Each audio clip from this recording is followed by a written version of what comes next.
Muy buenas, apreciados y amados del Señor.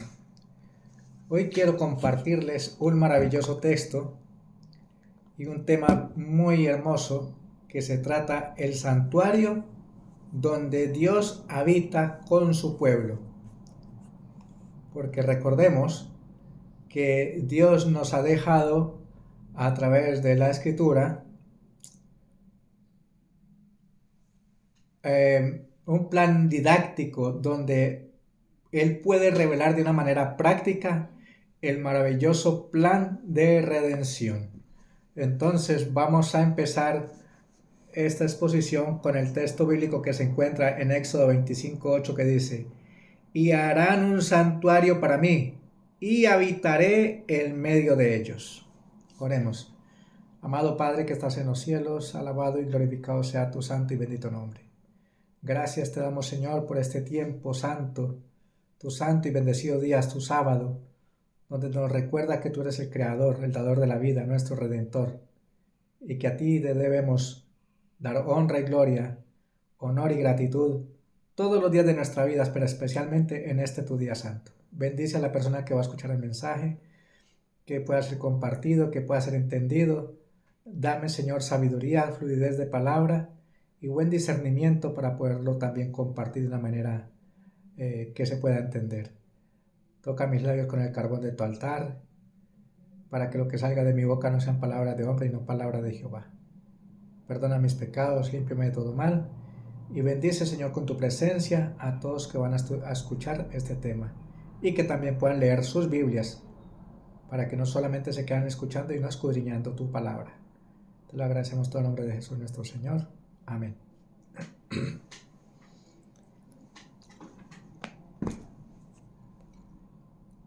El plan de salvación revelado en el ministerio del santuario. Y harán un santuario y habitaré en medio de ellos, que fue el texto que acabo de compartir. Y en el libro de Hebreos está el mismo pensamiento. El apóstol Pablo entendió muy bien este asunto y por eso habla de una manera magistral en su epístola a los Hebreos. Es un capítulo maravilloso donde se revela, inspirado por el Espíritu Santo, la forma tan clara como el apóstol Pablo entendió este plan de salvación a través del santuario. Y empieza allí narrando desde el capítulo 7, 8, 9 y 10. Habla de lo que Cristo Jesús está haciendo hoy, ahora, por nosotros en el lugar santísimo del santuario celestial. Y dice el libro de Hebreos capítulo 8, versículos 1 al 5, dice lo siguiente. Ahora bien, el punto principal de lo que venimos diciendo es que tenemos tal sumo sacerdote, el cual se sentó a la diestra del trono de la majestad en los cielos, ministro del santuario y de aquel verdadero tabernáculo que levantó el Señor y no el hombre, porque todo sumo sacerdote está constituido para presentar ofrendas y sacrificios, por lo cual es necesario que también éste tenga algo que ofrecer. Así que, si estuviese sobre la tierra, ni siquiera sería sacerdote, habiendo aún sacerdotes que presentan las ofrendas según la ley, los cuales sirven a lo que es figura y sombra de las cosas celestiales, como se le advirtió a Moisés cuando iba a erigir el tabernáculo, diciendo: mira, haz todas las cosas conforme al modelo que se te ha mostrado en el monte. O sea, lo que Moisés recibió fue una orden de cómo hacer un tabernáculo para que Dios morase con su pueblo allí en el desierto, después de que los hebreos fueron rescatados de la esclavitud de Egipto. Y lo mismo nos dice hoy a nosotros el Señor. Allí fue literal, hoy es por fe, tenemos que entrar al lugar santísimo donde está Cristo Jesús obrando por nosotros.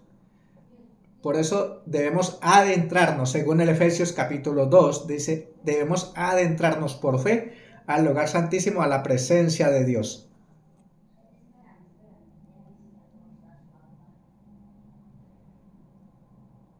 El santuario no es simplemente una estructura antigua levantada en el desierto. Es la revelación más completa y detallada del plan de salvación que Dios ha dado a la humanidad. Cada mueble, cada cortina, cada ceremonia señala hacia Jesucristo y su obra redentora. Estudiar el santuario es estudiar el Evangelio eterno en su forma más visual y didáctica.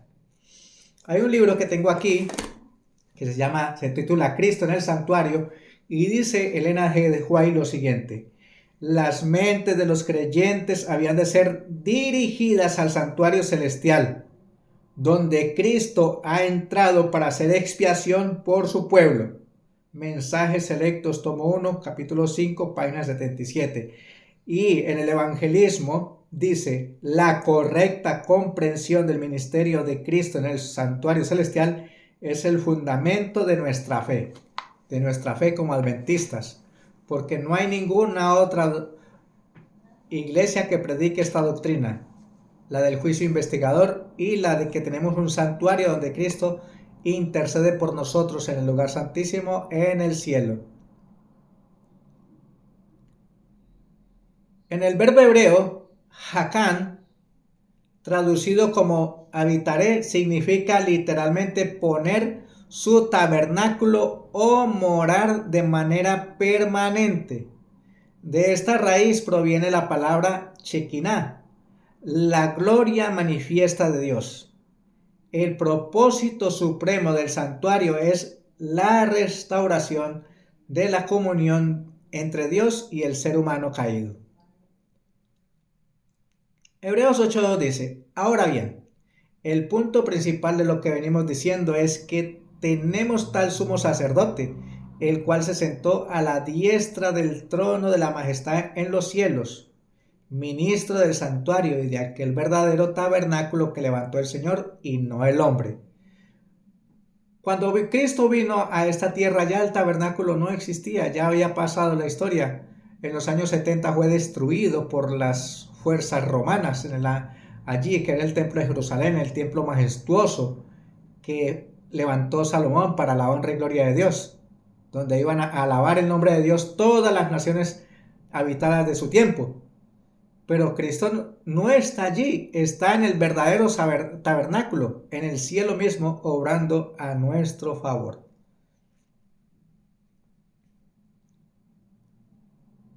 El apóstol Pablo establece con claridad clara que el santuario terrenal fue sombra y figura del celestial.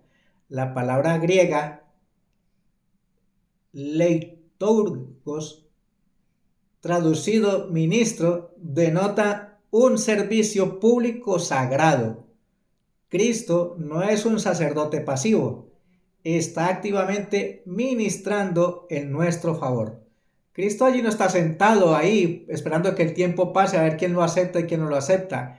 Está obrando a favor de todos aquellos que encomiendan su vida a Él. Y eso está en la Biblia también. Mire lo que dice Hebreos 7:25.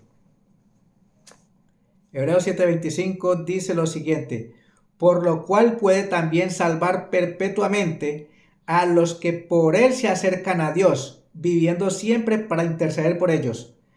Jesús es nuestro abogado defensor, es nuestro divino intercesor, es nuestro gran sumo sacerdote, pero Él no puede defender la causa si alguien no le ha entregado su vida a Él. Pero si le hemos entregado la vida a Él, Él es nuestro intercesor, es nuestro abogado defensor y nuestro gran sumo sacerdote, obrando siempre a nuestro favor. Así que si no has hecho las paces con Cristo Jesús, es tiempo de hacerlo, porque el día de salvación es hoy, mañana. Puede ser demasiado tarde. El tiempo de gracia se está acabando. Cristo viene pronto y debemos prepararnos para ese maravilloso encuentro con Él y no ser avergonzados y que de pronto el Señor diga: apartaos de mí, no os conozco. Qué triste esa palabra. Pero eso va a suceder en todos aquellos que no creyeron el mensaje de la salvación. Es el mensaje que este servidor y muchos hermanos comparten, porque es mensajes que están en la palabra de Dios. Y por eso te animo a estudiar las Escrituras. No se quede solamente con lo que oye, escudriña la palabra. El tema del santuario y del juicio investigador debe ser claramente comprendido por el pueblo de Dios. Todos necesitamos tener un conocimiento personal de la posición y la obra de su gran sumo sacerdote. De otro modo, les será imposible ejercer la fe, que es esencial en nuestro tiempo, o desempeñar el puesto al que Dios los llama. El conflicto de los siglos, página 482. Entonces nosotros tenemos que tener claro esta situación, este ministerio de Cristo Jesús, para ejercer fe y tener la clara disposición de ejercer el puesto al cual el Señor nos llame, o aún ejercer la fe en las promesas de Dios, de que Cristo está obrando a nuestro favor. Y hay varios aspectos, y el primero de ellos es el santuario terrenal, diseño divino, el atrio. ¿Qué era el atrio? El lugar del sacrificio. El atrio era el primer espacio que encontraba quien se acercaba al santuario. Medía aproximadamente 50 metros de largo por 25 de ancho, rodeado de cortinas de lino fino blanco que representaban la justicia de Dios. Aquí se ubicaban dos muebles fundamentales: el altar del sacrificio, o el altar del holocausto, como se lo llaman otros, y la fuente de bronce. Eso lo encontramos en el libro de Éxodo 27, 1 y 2. Dice: harás también un altar de madera de acacia, de 5 codos de longitud y de 5 codos de anchura. Será cuadrado el altar y su altura de 3 codos, y le harás cuernos en sus 4 esquinas, los cuales serán parte del mismo. Cuando el pueblo cometía pecados, iban con su corderito, como manda la ley, como manda Dios mismo en su palabra, de 1 año, sin defecto, sin mancha, nada, perfecto, que representaba la muerte, o sea, el sacrificio perfecto de Cristo Jesús a nuestro favor. El lavacro quiere decir el bautismo. El altar del holocausto, el altar de bronce, era lo primero que se encontraba al entrar. Simbolizaba el sacrificio de Cristo en la cruz. La palabra hebrea para holocausto, hola, significa literalmente lo que asciende, indicando un sacrificio que subía completamente a Dios. No había camino hacia la presencia de Dios sin pasar primero por el altar. De la misma manera, no hay acceso a Dios sin aceptar el sacrificio de Cristo Jesús. Jesús lo dejó bien claro en San Juan 14, que dice: nadie viene al Padre sino por mí. Pero primero tenemos que aceptar que somos pecadores y aceptar el sacrificio de Cristo Jesús como sustitutorio, porque Él ocupó el lugar que tú y yo merecemos, porque somos transgresores de la ley de Dios. Él pagó nuestra deuda y nos redimió con su propia sangre. Juan 1:29 dice: he aquí el Cordero de Dios que quita el pecado del mundo. El gran sacrificio hecho por Jesús a nuestro favor. Por eso, cuando lo aceptamos, su justicia nos es imputada y debemos velar y orar para no caer en tentación y de pronto ir a perder el regalo que Dios nos ha dado a través de Jesucristo nuestro Señor. Debemos ser muy celosos con ese maravilloso plan de redención que Cristo hizo a nuestro favor. Hebreos 9:22 dice: y casi todo es purificado, según la ley, con sangre, y sin derramamiento de sangre no se hace remisión de pecados. El sacrificio de Cristo como expiación del pecado es la gran verdad en derredor de la cual se agrupan todas las demás verdades. Para ser comprendida y apreciada debidamente, cada verdad de la palabra de Dios, desde el Génesis hasta el Apocalipsis, debe ser estudiada a la luz que fluye de la cruz del Calvario. Obreros Evangélicos, página 330. Así está escrito. Lo que este servidor hace es compartir algo que ya está escrito, porque muchas veces pues las personas les da pereza estudiar la Biblia, el Espíritu de Profecía o más. Pero gracias a Dios que puedo tener este medio y compartir estas verdades de su palabra para que la persona al menos escuche que alguien se lo dijo. Después no digan nadie me lo dijo, nadie me lo advirtió.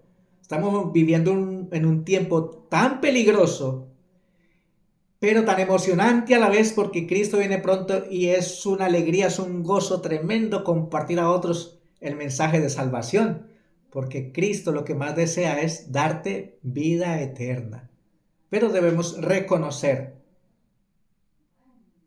y aceptar que somos pecadores y reclamar el sacrificio de Cristo Jesús para que su justicia nos sea imputada y caminar en un camino, por un sendero que nos lleva a la obediencia a todos los mandamientos de Dios, incluso, más aún, el día más pisoteado, el día más olvidado, el Santo Sábado. Es muy importante tener eso muy en cuenta.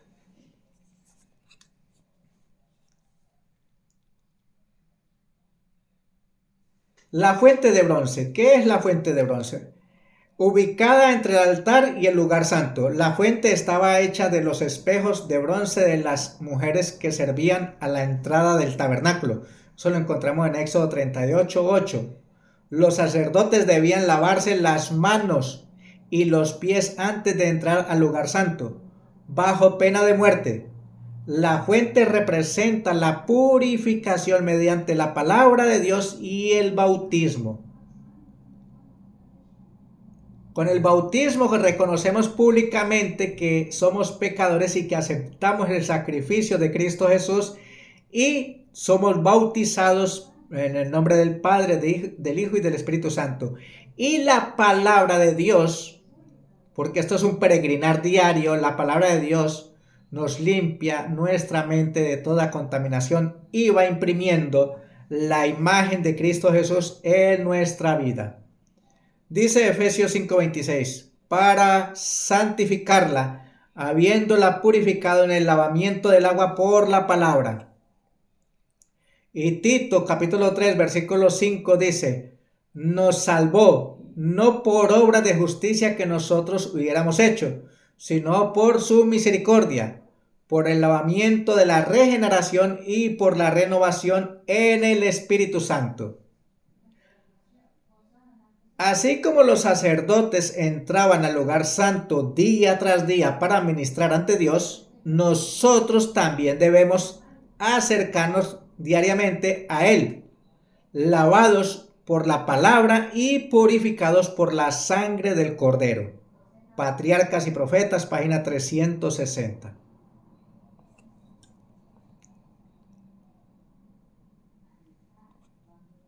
El lugar santo. ¿Qué pasaba en el lugar santo? ¿Qué hay allí en el lugar santo? Es un ministerio diario. Al cruzar la primera cortina, el sacerdote entraba al lugar santo, un espacio iluminado solo por la luz del candelero de oro. Aquí se encontraban 3 muebles que revelaban aspectos esenciales del ministerio de Cristo por su iglesia. Y la iglesia somos tú y yo, no el edificio de 4 paredes, somos tú y yo. Candelero de oro, o sea, se llama menorá. En Éxodo 25, 31 y 37 dice, harás además un candelero de oro puro, labrado a martillo. Se hará el candelero, su pie, su caña, sus copas, sus manzanas y sus flores. Serán de lo mismo. Y le harás 7 lamparillas, las cuales encenderás para que alumbren hacia adelante. El candelero era la única fuente de luz en el lugar santo, hecho de una sola pieza de oro puro, batido a martillo. Representó a Cristo como la luz del mundo, Juan 8:12, y a su iglesia como portadora de esa luz. Apocalipsis 1:20. Los 7 brazos simbolizan la plenitud del Espíritu Santo. Apocalipsis 4:5. El aceite de oliva puro alimentaba las lámparas, tipifica la obra del Espíritu Santo en nuestras vidas y en su iglesia. Zacarías 4:6 dice, no con ejército ni con fuerza, sino con mi espíritu, ha dicho Jehová de los ejércitos. Cristo es la luz que alumbra a cada hombre que viene a este mundo. Así como los rayos del sol penetran hasta los rincones más apartados de la tierra, así la luz del sol de justicia brilla sobre cada alma. El deseado de todas las gentes, página 430. La mesa de los panes de la proposición, el otro mueble del lugar santo. Eso dice Éxodo 25, 23 y 30. Harás asimismo una mesa de madera de acacia y pondrás sobre la mesa el pan de la proposición delante de mí continuamente, que quiere decir los panes de la presencia. Los 12 panes renovados cada sábado representaban las 12 tribus de Israel y el sustento espiritual que Dios provee. La expresión hebrea lehen hapinan significa literalmente pan de la presencia o pan del rostro, indicando que estaban siempre delante del rostro de Dios. Cristo se identificó como el cumplimiento de ese símbolo. Juan 6:35, Jesús dijo, yo soy el pan de vida, el que a mí viene nunca tendrá hambre, y el que en mí cree no tendrá sed jamás. Al comer la carne y beber la sangre de Cristo recibimos su poder y su vida. Recibimos una vislumbre de la gloria del cielo. Cuando nos alimentamos de su palabra, estamos participando del pan celestial, el deseado de todas las gentes, página 620. Es importante tener una comunión con Dios a través del estudio de la palabra. Vamos al tercer mueble, el del incienso. Éxodo 30, 1, 6 al 8. Harás asimismo un altar para quemar el incienso de madera, de acacia lo harás, y lo pondrás delante del velo. Y Aarón quemará incienso aromático sobre él. Cada mañana, cuando se alisten las lámparas, lo quemará. Ubicado justo delante del velo que separaba el lugar santo del Santísimo, el altar del incienso representaba las oraciones del pueblo de Dios ascendiendo ante su presencia. El incienso se quemaba continuamente mañana y tarde, simbolizando la intercesión perpetua de Cristo por su pueblo. La palabra griega en Apocalipsis 8, 3 y 4 para incienso es dimiama, que conecta directamente con las oraciones de los santos. Apocalipsis 8, 3 y 4 dice, otro ángel vino entonces y se paró ante el altar con un incensario de oro y se le dio mucho incienso para añadirlo a las oraciones de todos los santos. Y de la mano del ángel subió a la presencia de Dios el humo del incienso con las oraciones de los santos. Hebreos 7:25 dice, por lo cual puede también salvar perpetuamente a los que por él, o sea, a los que por Cristo se acercan a Dios, viviendo siempre para interceder por ellos. El incienso que se elevaba con las oraciones de Israel representan los méritos y la intercesión de Cristo. Su perfecta justicia, la cual por la fe se atribuye a su pueblo, y únicamente por ella puede el culto de seres pecaminosos ser aceptos ante Dios. Patriarcas y Profetas, página 366. Ahora vamos al lugar santísimo, la morada de Dios. El lugar santísimo era el espacio más grande del santuario. Solo el sumo sacerdote podía entrar y únicamente una vez al año, en el día de la expiación, día del Yom Kippur. Aquí se guardaba el arca del pacto que contenía los 10 mandamientos, la vara de Aarón que reverdeció y una urna con maná. Eso lo encontramos en Éxodo 25, 21 y 22. Ahí les dejo esa tareita para que la lean en su propia Biblia. Éxodo 25, 21 y 22. El propiciatorio era literalmente el asiento de la expiación. Pablo utiliza el término griego hilación para referirse a Cristo como nuestro propiciatorio. Romanos 3:25 dice, a quien Dios puso como propiciación por medio de la fe en su sangre, para manifestar su justicia a causa de haber pasado por alto en su paciencia los pecados pasados. Cuánta misericordia tiene el Señor con nosotros. En el arca, la ley condenaba al pecador, pero la sangre rociada sobre el propiciatorio cubría la ley con misericordia. Aquí, justicia y misericordia se encontraron. La ley demandó la muerte. La sangre proveyó el perdón.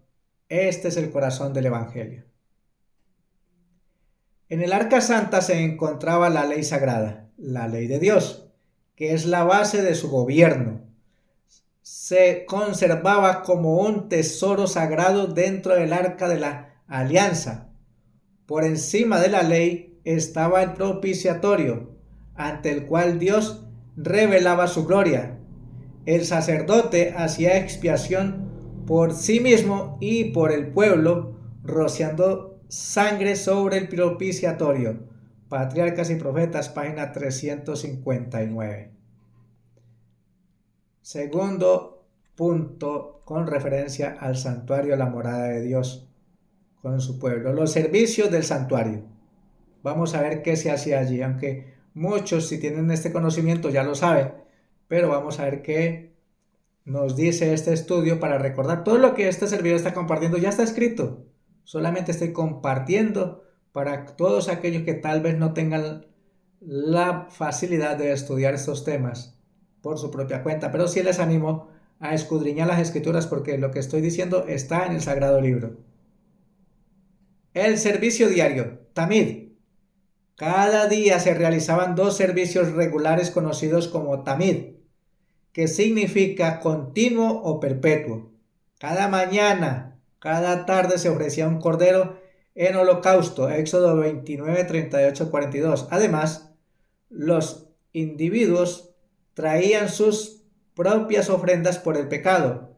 El pecador ponía su mano sobre la cabeza del animal, confesaba su pecado y lo degollaba. El sacerdote entonces tomaba la sangre y la llevaba al lugar santo. Levítico 4, 27 al 31 dice: si alguna persona del pueblo pecare por hierro, traerá por su ofrenda una cabra sin defecto por su pecado que cometió, y pondrá su mano sobre la cabeza de la ofrenda de expiación, y el sacerdote hará expiación por él, y será perdonado. Este acto de poner la mano sobre el animal involucra la transferencia simbólica del pecado. El pecado era transferido del pecador al animal inocente, y luego, mediante la sangre, al santuario. De esta manera, el santuario acumulaba simbólicamente los pecados confesados del pueblo a lo largo del año. El animal inocente moría en lugar del pecador.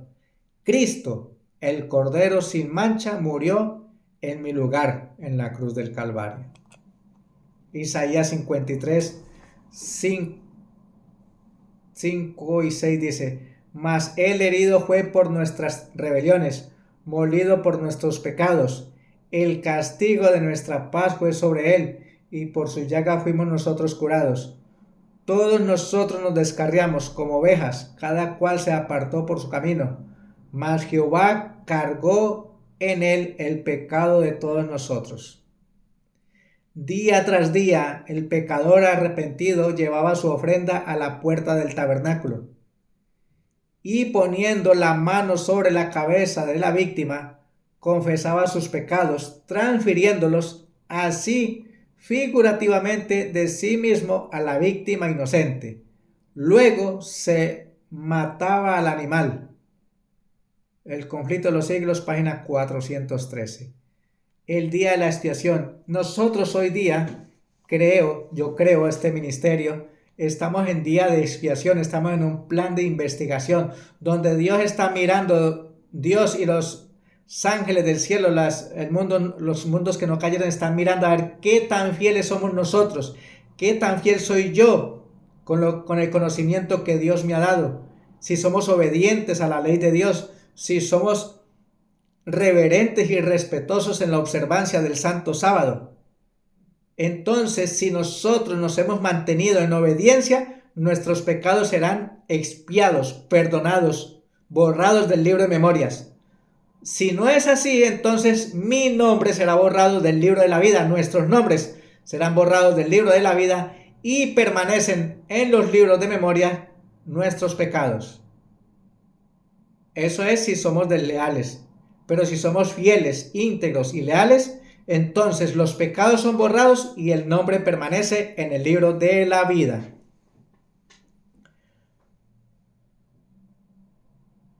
El 10º día del 7º mes se celebraba el solemne día de la expiación, la ceremonia más significativa del calendario religioso hebreo. Era un día de juicio, purificación y restauración. Leemos en el libro de Levíticos capítulo 16, 29 y 30. Y esto tendréis por estatuto perpetuo. En el mes 7º, que es octubre, a los 10 días del mes, afligiréis vuestras almas, porque en este día se hará expiación por vuestros pecados y seréis limpiados de todos vuestros pecados delante de Jehová. Entonces, nosotros, si creemos en este ministerio, debemos estar clamando y orando, pidiéndole a Dios que nos muestre nuestros pecados para confesarlos y así poder recibir definitivamente el perdón y ser sellados antes que termine la intercesión de Cristo en el lugar santísimo por nosotros. O sea, como dice la Escritura, la terminación del tiempo de gracia. Esto empezó en 1844, 22 de octubre, el día final, el día de expiación. Por eso nuestro deber como movimiento adventista es decirle al mundo que Cristo viene pronto, que debemos confesar nuestros pecados, que Cristo es nuestro abogado defensor, nuestro divino intercesor, nuestro gran sumo sacerdote y que es el único medio para llegar al cielo. Jesucristo nuestro Señor, según Hechos 4:12. Es el único intercesor, no hay otro.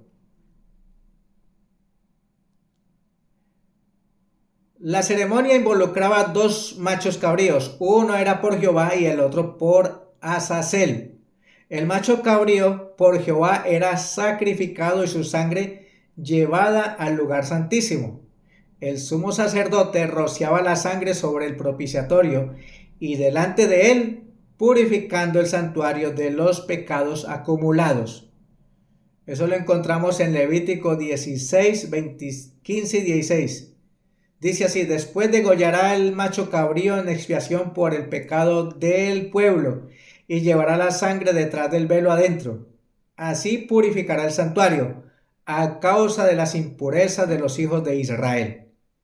Después de purificar el santuario, el sumo sacerdote ponía ambas manos sobre el macho cabrío vivo, confesaba sobre él todas las iniquidades del pueblo y era enviado al desierto.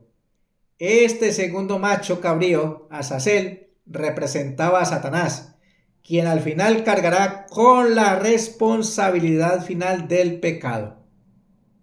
Él es el originador del pecado y por tanto Él va a llevar todas nuestras iniquidades cuando se haga expiación. Miren lo que dice Levítico 16, 21 y 22. Y pondrá Aarón sus dos manos sobre la cabeza del macho cabrío vivo y confesará sobre él todas las iniquidades de los hijos de Israel. Y aquel macho cabrío llevará sobre sí todas las transgresiones de ellos a tierra inhabitada. O sea, lo mandarán a un lugar donde no pueda seguir engañando a la gente. Satanás, esto es representado en el Apocalipsis como los 1000 días. Como en el servicio simbólico el sumo sacerdote terminaba la obra de expiación quitando los pecados del santuario, así también en la obra del juicio los pecados de la verdaderamente arrepentidos son quitados de los registros celestiales. O sea, si verdaderamente hemos estado en un verdadero arrepentimiento, entonces los pecados son expiados, son quitados. Cristo, por la virtud de su propia sangre, sacará los pecados del santuario celestial al fin de su ministerio. El conflicto de los siglos, página 416. El santuario celestial, la realidad. O sea, hoy, ¿qué está haciendo por Cristo hoy por nosotros? Está haciendo expiación por nuestros pecados. Y nosotros debemos tener esto en cuenta, de entrar por fe allí, estudiar la palabra de Dios, tener en cuenta que allí debemos tener comunión con Dios siempre, pero lo importante es que nuestra mente esté en la presencia de Dios para ser transformados y que la gloria de Dios sea reflejada por nuestra vida diaria en el hogar, en la iglesia, en el trabajo y donde quiera estemos. Reflejar la gloria de Dios quiere decir que hemos estado en comunión con Él, estudiando las Escrituras, clamando por la unción del Espíritu Santo, haciendo rogativas oraciones pidiendo sabiduría y tener en cuenta que nuestra mente tiene que estar en la presencia de Dios en el lugar santísimo. ¿Por qué? Porque allí están los 10 mandamientos por las cuales se rige el gobierno de los cielos y todos aquellos que nos hemos consagrado a Dios en obediencia. Jesús dijo, si me amáis, guardad mis mandamientos, así como yo he amado a mi Padre y he guardado sus mandamientos. Entonces nosotros debemos guardar los 10 mandamientos y el más específico, el más importante, sin dejar de lado los otros, es el Santo Sábado. Guardarlo como Dios manda. Lo encontramos en Isaías 56, 2, 58, 13 y 14. Es importante estudiar estos temas. La verdad de la observancia del Santo Sábado.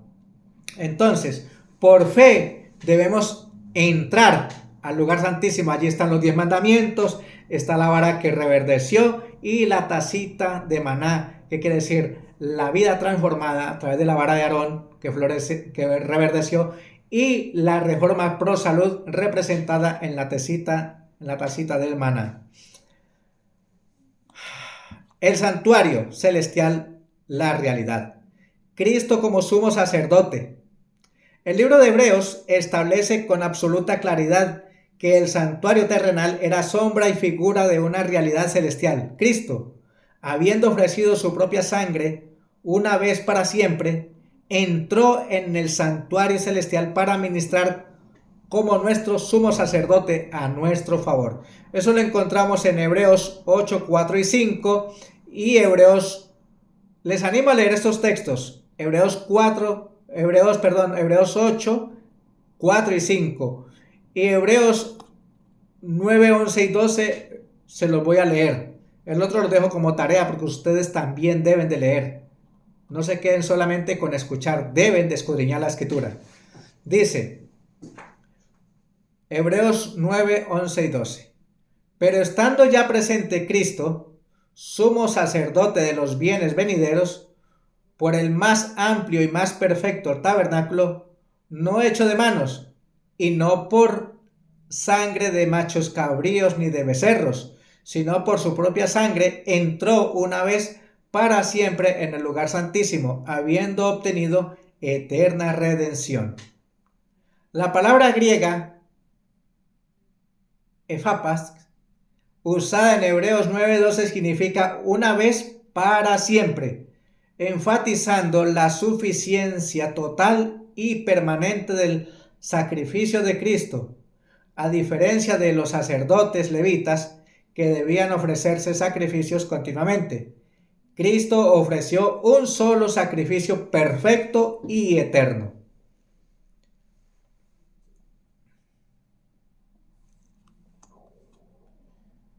La intercesión de Cristo por el hombre en el santuario celestial es tan esencial para el plan de la salvación como lo fue su muerte en la cruz. Con su muerte dio principio a aquella obra para cuya conclusión ascendió al cielo, después de su resurrección. El conflicto de los siglos, página 482. Bueno, ahora llegamos a un aspecto importante. Daniel 8:14 y la purificación del santuario celestial. Y él me dijo, hasta 2300 tardes y mañanas, luego el santuario será purificado. ¿Y cómo así? ¿Que el santuario del cielo está siendo contaminado? Sí, porque en el santuario hebreo era contaminado literalmente cuando se llevaba la sangre de los animalitos sacrificados por el pecador arrepentido. Entonces esa sangre contaminaba el lugar santo y santísimo.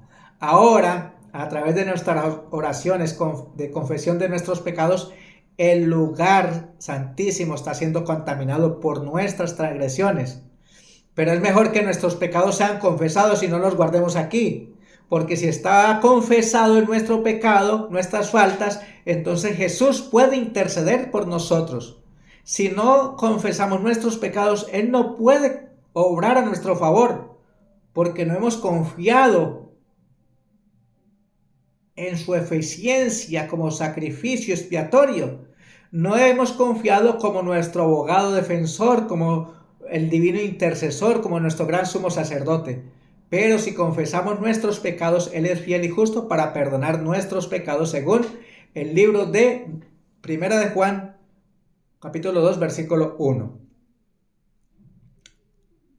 El capítulo Primera de Juan, capítulo 1, versículo 9 dice, si confesamos nuestros pecados, Él es fiel y justo para perdonar nuestros pecados. Pero debemos reconocer y confesar.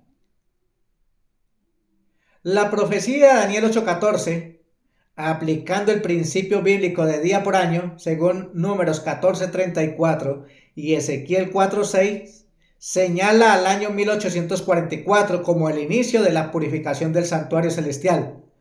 Así como el día de la expiación purificaba el santuario terrenal de los pecados acumulados, Cristo comenzó en 1844 la última fase de su ministerio sacerdotal en el lugar santísimo del santuario celestial, que se llama juicio investigador. El hebreo, el verbo hebreo para este ministerio se llama nitzdah, traducido como será purificado. También connota vindicación, restauración y justificación. El santuario no solo es purificado, el carácter de Dios es vindicado, su justicia restablecida y su pueblo restaurado. Mire qué maravillas. Dios está haciendo un plan maravilloso a nuestro favor y nosotros muchas veces por los afanes de la vida esto no lo tenemos en cuenta. Incluso ni sabemos dónde está Cristo y qué está haciendo. Y esto que estoy compartiendo es a la ley y al testimonio, así está escrito. Por eso les doy las referencias de los textos, para que ustedes por su propio medio estudien estos maravillosos temas. Dice el libro de Daniel, capítulo 7, versículos 9 y 10. Estuve mirando hasta que fueron puestos tronos y se sentó el anciano de días. El juez se sentó y los libros fueron abiertos. Recordemos que en el libro de Daniel, capítulo 7, habla sobre unas bestias, sobre unos poderes políticos que surgirían en la ancha faz de la tierra de aquellos tiempos, o sea, en el lejano mundo, que era el león que representaba a Babilonia, el oso que representaba a Medopersia, el...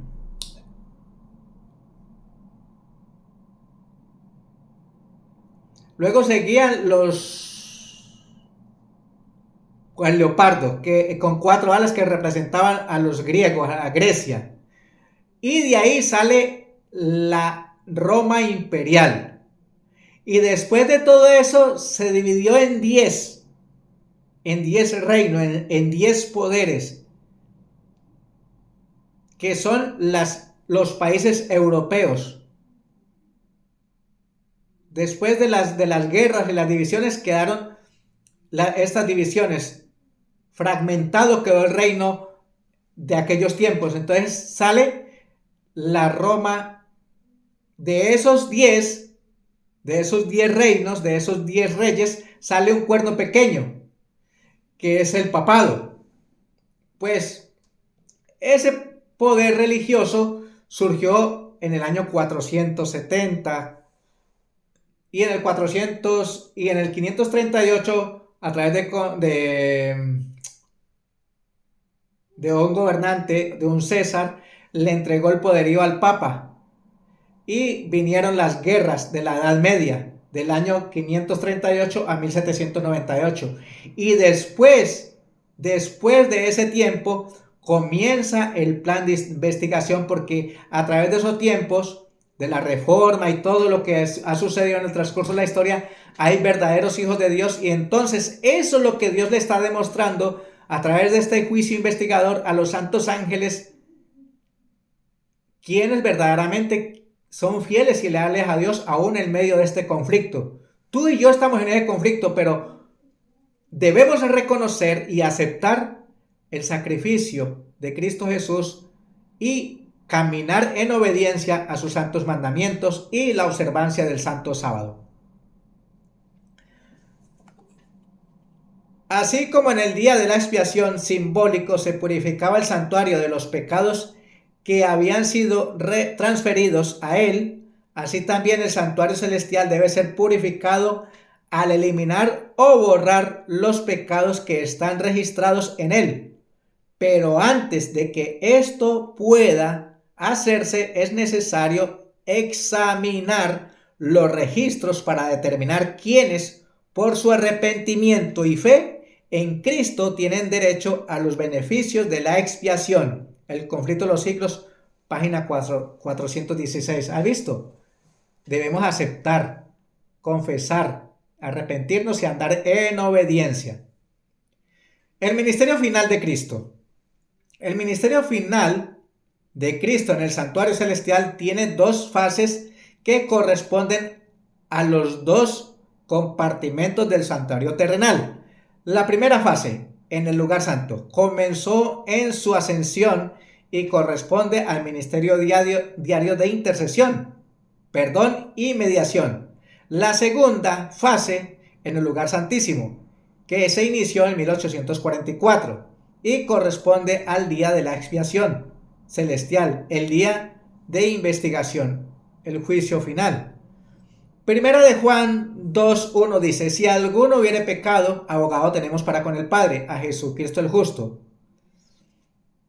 Entonces, este juicio investigativo es a nuestro favor, no debemos tener miedo, es a nuestro favor, para nuestro beneficio. Y por eso debemos acercarnos confiadamente al trono de la gracia, confiando en los méritos de Cristo Jesús, claro está, porque somos aceptos en el amado. Y dice Hebreos 4:15 y 16: por tanto, teniendo un gran sumo sacerdote que traspasó los cielos, Jesús, el Hijo de Dios, retengamos nuestra profesión, porque no tenemos un sumo sacerdote que no pueda compadecerse de nuestras debilidades. Acerquémonos pues confiadamente al trono de la gracia, para alcanzar gracia y hallar misericordia para el oportuno socorro. Entonces no debemos tener miedo, Miedo debemos tener si no confesamos nuestros pecados y aceptamos a Jesús como Salvador y Señor.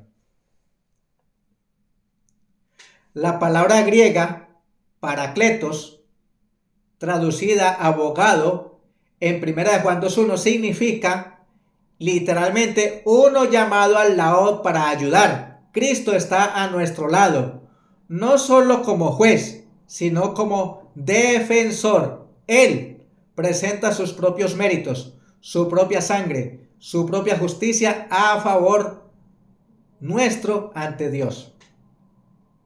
Es a favor nuestro, no tenemos por qué tener ningún miedo.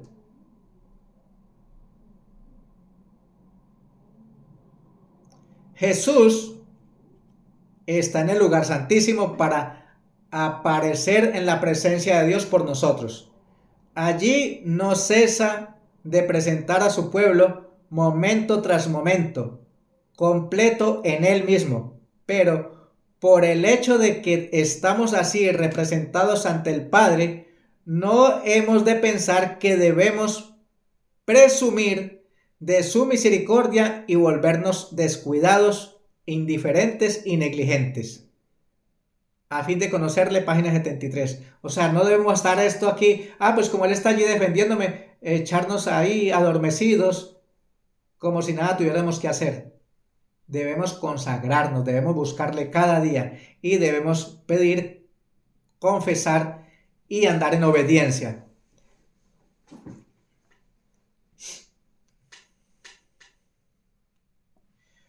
Entonces los pasos para una vida consagrada es primero, al altar de sacrificio es aceptar el sacrificio de Cristo Jesús. Y si no hemos hecho un pacto con Dios, entonces confesar nuestros pecados y aceptarlo a través del bautismo, por inmersión. Luego comenzar una vida de transformación en el estudio de la palabra, reclamando la unción del Espíritu Santo cada día, haciendo rogativas oraciones, pidiendo a Dios sabiduría y adentrándonos al lugar santísimo para tener en cuenta que tenemos que ser transformados, reavivados por su palabra, llevar una vida de estricto transformación en la alimentación, en la vestimenta, y que debemos ser muy diligentes en la obediencia de sus santos preceptos, especialmente el del día sábado. Es el camino de la santificación. El santuario y nuestra vida hoy. 1 Corintios 6, 19 y 20 dice: ¿O ignoráis que vuestro cuerpo es templo del Espíritu Santo, el cual está en vosotros, el cual tenéis de Dios y que no sois vuestros? Porque habéis sido comprados por precio. Glorificad pues a Dios en vuestro cuerpo. Esto es muy interesante. ¿Con qué estamos glorificando a Dios? ¿Qué estamos viendo? ¿Qué estamos escuchando? ¿Qué estamos haciendo? ¿Por dónde estamos caminando? Recordemos que de la abundancia del corazón habla la boca. Si nutrimos la mente de cosas espirituales, pues eso vamos a compartir.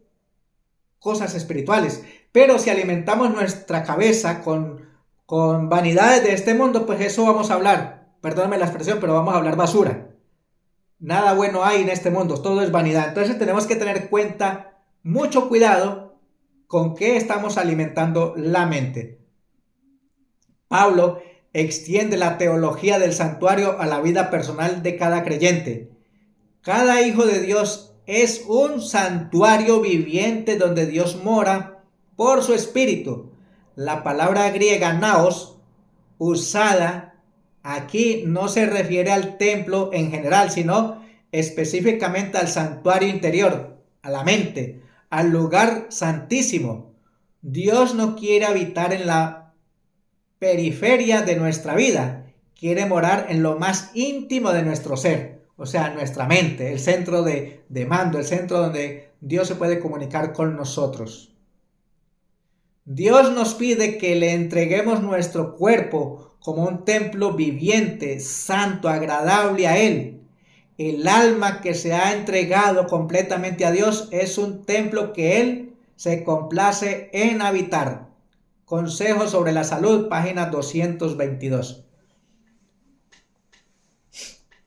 Conclusión. ¿Qué sacamos como conclusión? ¿Qué debemos hacer? Mirar al Santísimo.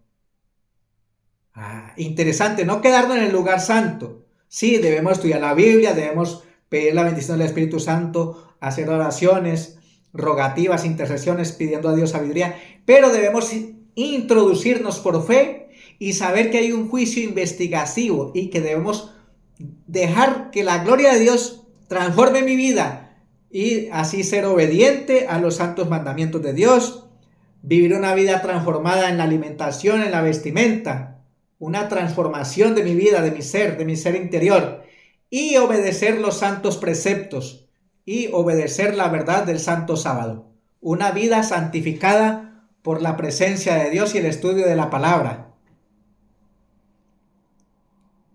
El santuario no es una reliquia del pasado, es una ventana al cielo, una revelación presente y activa de lo que Cristo está haciendo por nosotros en este mismo momento. Mientras predicamos este mensaje, nuestro sumo sacerdote está ministrando en el lugar santísimo del santuario celestial a nuestro favor, a mi favor, porque mi vida se la ha entregado a él. Está revisando los registros, está intercediendo por su pueblo, está a punto de cerrar su ministerio y volver por los suyos. Interesante esta lectura porque el tiempo de gracia está por terminar. Y si eso llegase a suceder, mire lo que dice el libro de Apocalipsis capítulo 22, 11. Aunque haya muchas denominaciones hoy día, Dios o la palabra de Dios solamente reconoce dos grupos. Y Cristo está por levantarse de la silla de intercesión, o sea, se acaba la intercesión, ya no hay más ministerio. Y mire lo que dice Apocalipsis 22, 11. Reconociendo que se cerró el tiempo de gracia y dice así: el que es injusto sea injusto todavía, y el que es inmundo sea inmundo todavía, y el que es justo practique la justicia todavía, y el que es santo santifíquese todavía. Se acabó el cierre de gracia. Dos grupos: obediencia y desobediencia, creyentes y no creyentes. Entonces debemos tener mucho cuidado y examinarnos nosotros mismos cómo está mi vida espiritual. ¿Estoy verdaderamente en la fe o estoy viviendo una vida como a mí mejor me parece? ¿O como el mundo dicta? ¿O estoy viviendo por un así dice Jehová? Eso es para que lo tengamos en cuenta. Hebreos 10, 19 al 22 dice: así que, hermanos, teniendo libertad para entrar en el lugar santísimo por la sangre de Jesucristo, por el camino nuevo y vivo que Él nos abrió a través del velo, esto es, de su carne, y teniendo un gran sacerdote sobre la casa de Dios, acerquémonos con corazón sincero, en plena certidumbre de fe. Y ese santuario está asequible para nosotros. Mire lo que dice Apocalipsis 11, 19. Y el templo de Dios fue abierto en el cielo, y el arca de su pacto se veía en el templo. O sea, no tenemos por qué sentir miedo. Está abierto para que nosotros nos acerquemos sin temor alguno a la presencia de Dios, y que nuestras vidas sean transformadas, vivificadas, aptas para la cultura del cielo. Juan ve abierto el templo celestial en el cielo, el arca del pacto. Esto confirma que los 10 mandamientos, incluyendo el santo sábado el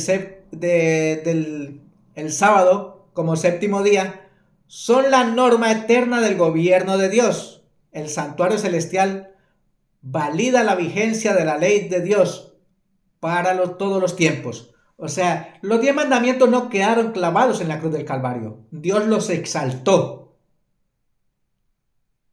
y Él los vivió, y nos ordena a nosotros que así como Él lo hizo, nosotros también lo debemos hacer, porque Él nos concede la gracia, ese poder, esa valentía de poder vivir una vida consagrada en obediencia a los mandamientos de Dios y la observancia del Santo Sábado. Porque el meollo de todo este asunto al final del tiempo va a ser 2 días. Si obedecemos a Dios, guardaremos el sábado como Él manda en su palabra. Y si no obedecemos a Dios, entonces todos aquellos que están en desobediencia terminarán recibiendo la marca de la bestia, que es el día de la institución papal, o sea, el domingo. Todos los que hayan recibido la luz sobre estos asuntos y no hayan practicado la verdad, no podrán ser excusados. Jesús mismo los conduce a la presencia del Padre y presenta su propia causa ante Dios. Su ministerio celestial está a punto de cerrarse. ¿Estamos preparados? Primeros Escritos, página 254. Con esto termino. ¿Estamos preparados para ese encuentro con nuestro Dios? ¿Estamos preparados, hermanos? ¿Estamos verdaderamente en comunión con Dios, llevando una vida consagrada a Dios cada día? Porque recuerda, si lo que no hacemos en tiempos de paz y libertad, difícilmente lo lograremos en tiempos de persecución y angustia. Cristo viene pronto. Maranata, prepárate para el encuentro con tu Dios. ¿Estás preparado para tu encuentro con Él? Recuerda, la palabra de Dios dice, ¿y quién podrá sostenerse en pie? Solamente todos aquellos que hayamos decidido estar en comunión con Él y vivir en obediencia a los santos preceptos, entre ellos la observancia del Santo Sábado. Mi deseo y oración, querido que me escucha, amado del Señor, estudiemos la Biblia, consagremos nuestras vidas a Dios. No seamos negligentes. Cristo viene pronto y debemos estar alerta, velando y orando y a Cristo esperando. Si te pareció de tu agrado este tema, comparte algún pensamiento en los